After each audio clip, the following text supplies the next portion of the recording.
C. Deploying other persons in breach of a court order to perform the functions of the persons alluded to in subparagraph C above. D.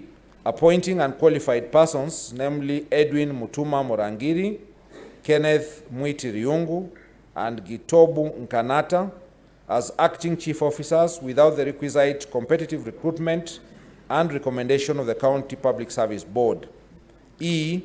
Disregarding the criteria for the establishment of offices within the County Public Service by recruiting traffic marshals without the involvement of the County Public Service Board. F.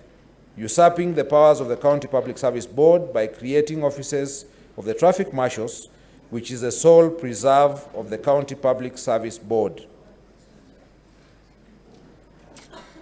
G. Employing a bloated workforce, more than 100 personal staff in the office of the Governor. H. Irregularly designating and paying various cleaners as senior support staff while having 16 support staff. And I. Appointing the following persons to hold county offices in an acting capacity for more than 6 months. 1. Monica Kagwima, Chief Officer Youth. 2. Koome Muthuri, Director Health Services.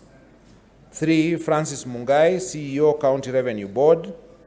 And 4. Silas Mbabu Muguna, CEO Liquor Board.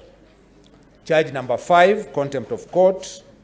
The particulars of this charge are as follows. The Governor has grossly violated, among others, Articles 10 and 73 of the Constitution. 2.